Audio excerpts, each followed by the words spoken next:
Hello အားလုံးပဲမင်္ဂလာပါဒီနေ့ညီမလေးမိတ်ဆက်ပေးချင်တာကတော့လေလုံးဝဆက်ဆက်ပြပြဒီဇိုင်းလေးတွေနဲ့ရှင်ဒါလေးဆိုလို့ရှိရင်အလဲတိုင်းမှာကဖန်အန်ခရန်စလေးထည့်ထားပေးပါတယ်ဘေးမှာကတော့ဖျဲဦးရောင်စုံလေးရန်ထားပေးပါတယ်ရှင်9 to 5 attack ကလေးပါရှင်ဒါလေးတစ်စုံကိုညီမလေးက3သိန်းခွဲစက်နဲ့ပဲရောင်းချပေးပါမယ်ရှင်ဒါကကြတော့အလဲတိုင်းမှာကကြတော့ပြောင်ကောင်းစလေးထည့်ထားပေးပါတယ်ဘေးမှာကဖျဲဦးရောင်စုံကိုရန်ထားပေးပါတယ်ရှင်ဒါလေးလက်3သိန်းခွဲနဲ့ပဲရောင်းပေးမယ်နော်မတော်တော်လေးလှတဲ့ဒီဇိုင်းလေးတွေရှင်မတော်ရိုးရိုးရှင်းရှင်းလေးနဲ့ဒါကကြတော့အလဲတိုင်းမှာကြတော့မတော်ခါနဲ့ပန်ခရန်လေးရှင်ခါနဲ့ပန်ခရန်လေးကိုဘေးရလဲဖျက်ဦးရောင်စုံလေးရန်ထားပေးပါတယ်ဒါလေးလည်း3သိန်းခွဲနဲ့ရောင်းပေးမယ်နော်မမတို့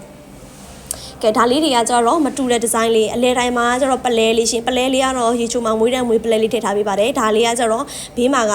ဖျက်ဦးရောင်စုံပဲရန်ထားပေးတယ်နော်ဒါလေးတစ်စုံကိုညီမလေး3သိန်း2000နဲ့ရောင်းပေးမယ်ရှင်ဒါလေးကကြတော့မမတို့ရေခရမ်းဆွဲရှင်ခရမ်းဆွဲလေးအလဲတိုင်းမှာလည်းပလဲလေးနဲ့နော်ဒါလေးလည်း3သိန်း2000ကျပ်နဲ့ပဲရောင်းချပေးပါမယ်နော်တော်တော်လေးကိုလှတယ်မမတို့လေလက်စီထဲမှာရိုးရိုးရှင်းရှင်းလေးပေါ့နော်စိန်လည်းမများဘူးသူကကြတော့အဲ့လိုဒီဇိုင်းလေးဒါကကြတော့ပလဲလေးကိုဘေးကကြတော့ညလေးရန်ထားပေးရတယ်နော်မိုးကုန်းမြထိုင်အောင်ဆိုင်လေးရန်ထားပေးပါတယ်ဒါလေးကိုလည်း3သိန်း2000နဲ့ရောင်းချပေးမယ်ရှင်အမတို့ဒါလေးတွေတော်တော်လှတဲ့ဒီဇိုင်းလေးနော်မြန်မြန်လာမမရမယ်ရှင်အရန်ကိုလှတဲ့ဒီဇိုင်းလေးတွေပါကျန်တဲ့တလုံးမှာကျန်နေဆိုရင်ညီမလေးရဲ့ TikTok CB Viber ဖုန်းနံပါတ်ကိုလည်းဆက်သွယ်မှာယူလို့ရပါတယ်ရှင်